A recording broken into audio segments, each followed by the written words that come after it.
बिहार के मुख्यमंत्री नीतीश कुमार ने कहा है कि कोरोना वायरस के बढ़ते संक्रमण को रोकने के लिए सामाजिक दूरी ही एकमात्र प्रभावी उपाय है। जनता के नाम दिए संदेश में नीतीश कुमार ने कहा है कि इस महामारी की गंभीरता को देखते हुए प्रत्येक व्यक्ति को सचेत रहना नितांत आवश्यक है। उन्होंने कहा है कि सामाजिक दूरी ही इसका एकमात्र उपाय है और कोरोना वायरस के बढ़ते संक्रमण को देखते हुए समाज के व्यापक हित में बंद को 3 मई तक बढ़ाया गया है। मुख्यमंत्री ने आगे बताया कि राज्य सरकार सभी बिहार वासियों की पूरी मदद कर रही है और बिहार के बाहर दूसरे राज्य में फंसे लोगों के लिए हम लोग अन्य राज्यों से समन्वय कर आवश्यक मदद भी उपलब्ध करा रहे हैं। प्रिय बिहार वासियों, कोरोना वायरस के संक्रमण के कारण पूरी मानव जाति संकट के दौर से गुजर रही है। देश में भी कोरोना वायरस संक्रमण के मामले बढ़ रहे हैं। इस महामारी की गंभीरता को देखते हुए प्रत्येक व्यक्ति का सचेत रहना नितांत आवश्यक है। सोशल डिस्टेंसिंग ही इसका एकमात्र प्रभावी उपाय है। कोरोना वायरस के बढ़ते संक्रमण को देखते हुए समाज के व्यापक हित में लॉकडाउन को 3 मई तक बढ़ाया गया है। राज्य सरकार सभी बिहार वासियों की पूरी मदद कर रही है। बिहार के बाहर दूसरे राज्यों में फंसे लोगों के लिए हम लोग दूसरे राज्यों से समन्वय कर आवश्यक मदद उपलब्ध करा रहे हैं। राज्य के बाहर फंसे बिहार के मजदूरों एवं ज़रूरतमंद व्यक्तियों के लिए मुख्यमंत्री राहत कोष से आपदा प्रबंधन विभाग के माध्यम से सहायता राशि के रूप में मुख्यमंत्री विशेष सहायता अंतर्गत प्रति व्यक्ति 1000 रुपये की दर से राशि लोगों के खाते में अंतरित की जा रही है। अब तक 10,11,000 लोगों के खाते में राशि अंतरित की जा चुकी है। अभी लगातार आवेदन प्राप्त हो रहे हैं। शीघ्र ही जांचोपरांत उन सभी के खातों में भी राशि अंतरित कर दी जाएगी। बिहार फाउंडेशन के माध्यम से भी देश के 9 राज्यों के 12 शहरों में 50 से अधिक राहत केंद्र चलाए जा रहे हैं, जहां पर लोगों को भोजन तथा राशन सामग्री भी दी जा रही है। अभी तक 7,66,920 लोग इसका लाभ उठा चुके हैं। बिहार के सभी राशन कार्ड धारियों को 1000 रुपये की राशि दी जा रही है। इसके अंतर्गत अब तक 94,85,000 कार्ड धारियों को राशि अंतरित की जा चुकी है। शेष राशन कार्ड धारियों के खाते में भी राशि शीघ्र अंतरित कर दी जाएगी। साथ ही यह भी निर्णय लिया गया है कि जिन परिवारों के पास राशन कार्ड नहीं है उन्हें भी जीविका समूहों के माध्यम से चिन्हित कर उनकी मदद की जाएगी। इसके लिए जीविका द्वारा ऐसे परिवारों की पहचान का कार्य प्रारंभ कर दिया गया है तथा शीघ्र ही इन परिवारों की पहचान कर उनकी भी मदद की जाएगी। कोरोना संक्रमण से बचने के लिए सरकार लगातार एक जागरूकता से संबंधित विज्ञापन चला रही है। इस विज्ञापन में लोगों से अपील की जा रही है कि लोग अपने बुजुर्ग पारिवारिक सदस्यों की सबसे ज़्यादा देखभाल करें, क्योंकि कोरोना से सबसे ज़्यादा खतरा बुजुर्गों को ही है। लेकिन बिहार में एक ऐसा मामला सामने आया है जिसमें कोरोना तो दूर, पहले बुजुर्ग को प्रशासन और पुलिस की मनमानी से बचाने की जरूरत महसूस की जा रही है। दरअसल बेगूसराय के तेघड़ा में 75 साल के बुजुर्ग आरटीआई कार्यकर्ता गिरीश गुप्ता अपने परिवार के साथ मौजूद थे।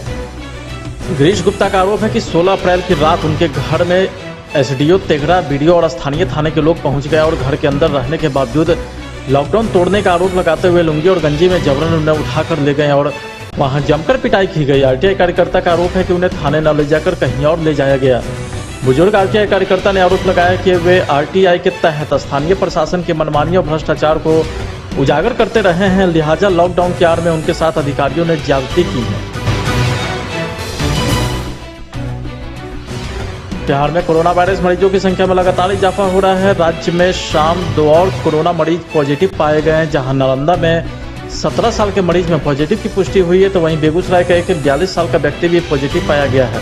इसके साथ ही राज्य में अब तक 85 पॉजिटिव केस सामने आ चुके हैं। मालूम हो कि बिहार में इस बीमारी की चपेट में आने वाले लोगों की सबसे ज़्यादा संख्या सिवान से है। राज्य में जहां कुल 85 मरीज कोरोना के हैं, जिनमें से अकेले सिवान के 29 मरीज हैं।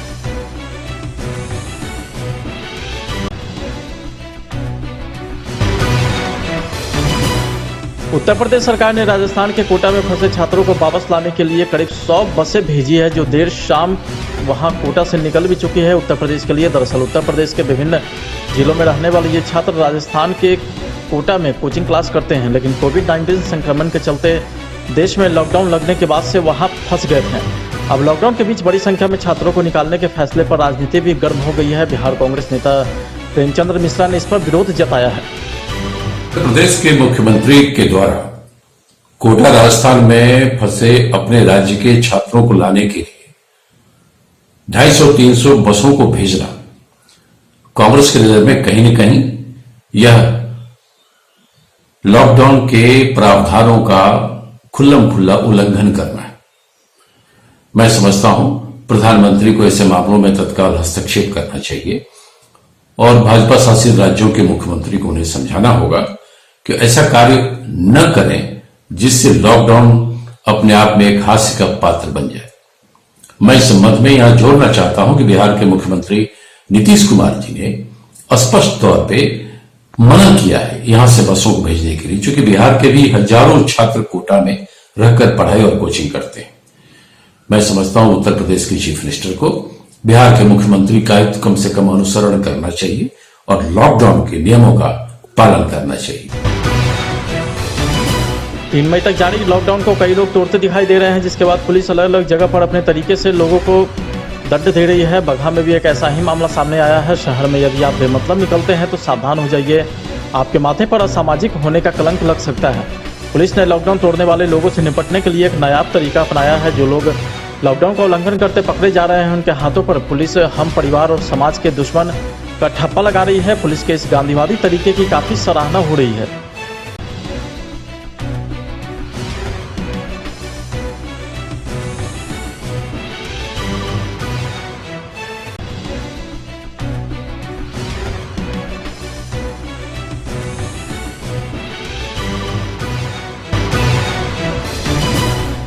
बिहार के रोहतास जिले के विभिन्न आंगनवाड़ी केंद्रों पर इन दिनों राशन कार्ड के लिए सर्वे में नाम जुड़वाने में अनियमितता देखी जा रही है।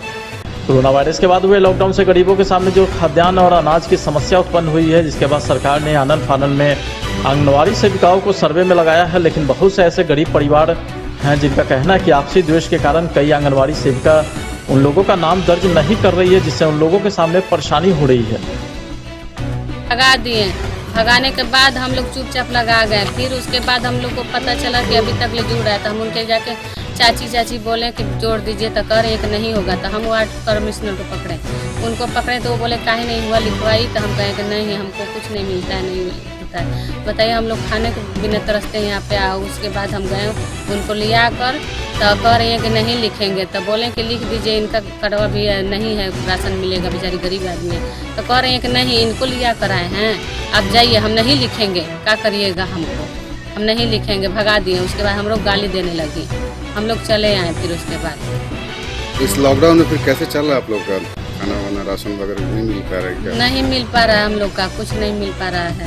हम लोग जो रखे थे थोड़ा बहुत राशन वासन पहले, वही हम लोग खा रहे थे, अब नहीं है, नहीं पाते हम लोग। क्या नाम है आपका? रूबी बेगम। इसके बारे में जैसे ही मुझे वीडियो प्राप्त हुआ उस महिला का, मेरे द्वारा सेविका को सुपुर्द दिया गया है और सभी सेविकाओं को यह आदेश दिया गया है कि कोई भी किसी भी परिस्थिति में किसी गरीब महिला को या किसी गरीब फैमिली को नहीं छोड़े। सबका राशन कार्ड जरूरी है करना। ये सारे अमीर को छोड़ के सारे गरीब को लाभ देना है। उसको सुपुर्द दिया गया है और उसका फॉर्म भी भरवा गया है।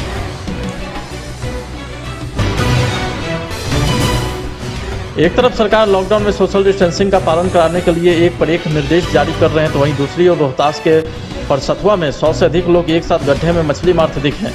दिन दहाड़े सोशल डिस्टेंसिंग की धज्जी उड़ाती यह तस्वीर रोहतास से आई है। आप तस्वीरों में साफ तौर पर देख सकते हैं कि किस प्रकार 100 से अधिक लोग एक साथ एक गड्ढे में उतरे हुए हैं और मछली पकड़ रहे हैं। इसमें ज्यादातर किशोर और बच्चे शामिल हैं।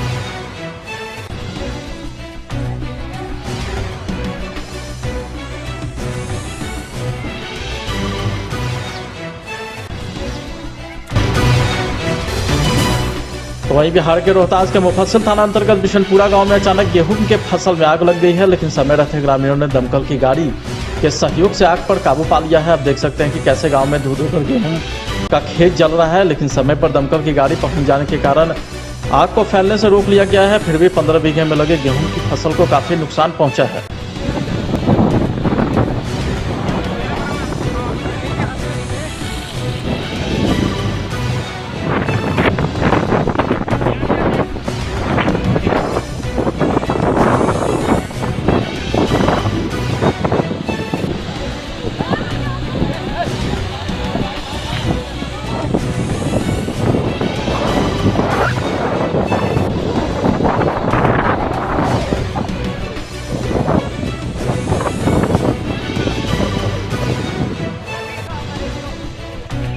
गेहूं फसल में आग लगी थी, इस पे कैसे कंट्रोल किया गया? जैसे ही हमको सूचना मिला, अभी पैसराहा गाँव में आग बुझा रहे थे, जस्ट वहाँ से हम लोग आ गए वहाँ से, जो कि सासाराम नहीं गए। सूचना मिलते ही हम लोग यहाँ आ गए और यहाँ देखे पानी का सुविधा है और पानी भरते हुए हम लोग आग को काबू पा लिए। कितना बीघा गेहूं जला है? लगभग में 8 बीघा ग्रामीणों के द्वारा बताया गया है हमको।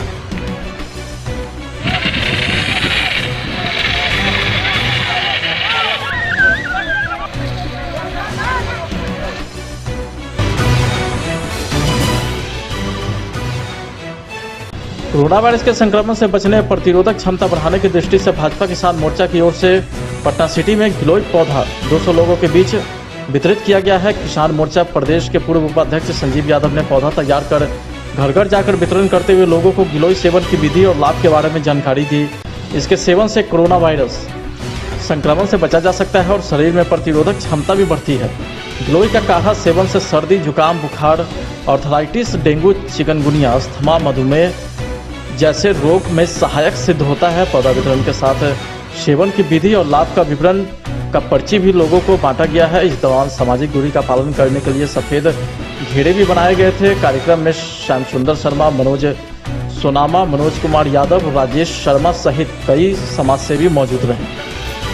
आज किसान मोर्चा की ओर से हम लोगों ने अपने घर पे गिलोय का पौधा तैयार किया है और लोगों के बीच में बांट रहे हैं, क्योंकि गिलोय एक ऐसा पौधा, एक ऐसा जड़ी बूटी है जो संक्रमण रोग से, वायरस से बचाता है। खांसी सर्दी के साथ साथ जो कोरोना का वायरस अभी संक्रमित लोग कर रहा है, उसके खाने से प्रतिरोधक क्षमता भी बढ़ती है और खांसी सर्दी, बुखार, आर्थराइटिस, हैजा, डेंगू, चिकनगुनिया, मलेरिया, पाचन तंत्र, इस तरह के जो तमाम रोग हैं, इस गिलोय के पत्ते से या तो सुसुम पानी के साथ खाली पेट लें या काढ़ा के साथ ताल मिश्री, दालचीनी, लौंग के साथ बना के काढ़ा लें, तो बहुत ही लाभप्रद है। इसी दृष्टि से आज किसान मोर्चा लगभग 200 घरों में गिलोय पौधे का वितरण किया है।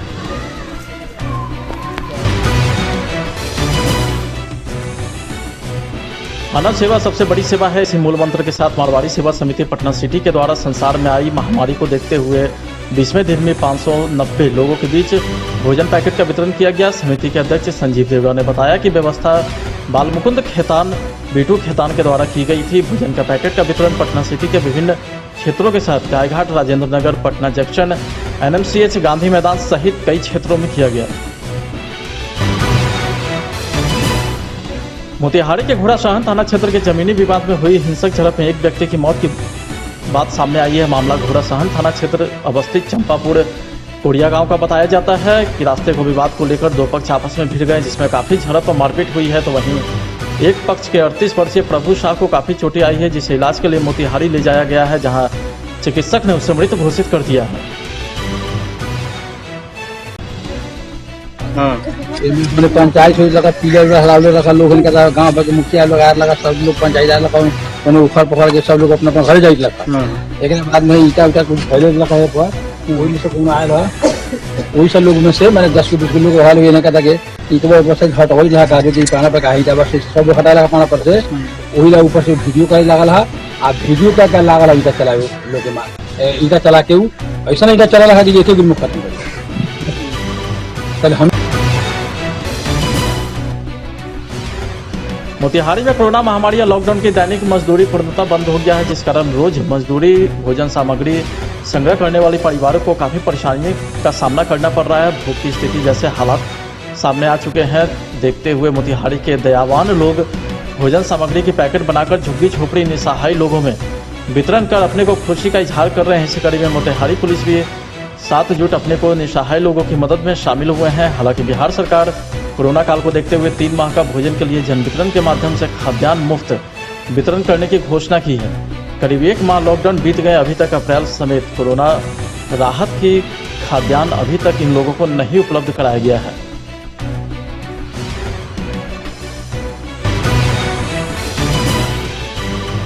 लॉकडाउन में फंसे गरीब लोगों की सहायता हेतु भारतीय मित्र पार्टी की ओर से अकाउंट नंबर जारी किया गया है। इस बात की जानकारी देते हुए भारतीय मित्र पार्टी के राष्ट्रीय अध्यक्ष धनेश्वर महतो ने कहा है कि अकाउंट में जितना पैसा आएगा उससे सभी गरीबों की मदद की जाएगी।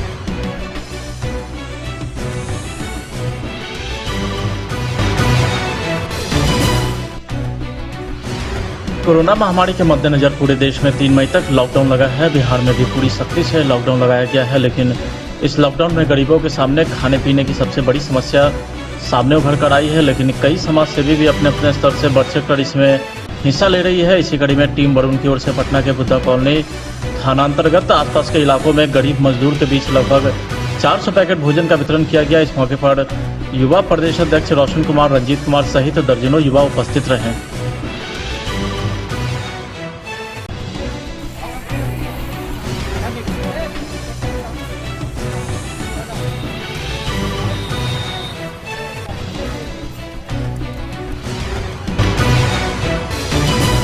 शर्जील इमाम के खिलाफ दिल्ली की साकेत कोर्ट में चार्जशीट दायर किया गया है। शर्जील इमाम पर देशद्रोही भाषण देने और हिंसा भड़काने का आरोप है। शर्जील इमाम को देश में नागरिकता संशोधन कानून के खिलाफ चल रहे प्रदर्शन के दौरान गिरफ्तार किया गया था। दिल्ली पुलिस ने उसे 28 जनवरी को बिहार के जहानाबाद से गिरफ्तार किया था। दिल्ली पुलिस ने इस मामले में FIR भी दर्ज की थी। शर्जील इमाम को बिहार के जहानाबाद से गिरफ्तार किया गया था। उस पर हिंसा भड़काने का आरोप था। शर्जील इमाम का एक कथित भड़काऊ भाषण का वीडियो वायरल हुआ था। इस भाषण को 13 दिसंबर को दिया गया था। जांच के दौरान सबूतों के आधार पर पुलिस ने शर्जील इमाम के खिलाफ IPC की धारा 124 और 153 ने लगाई थी।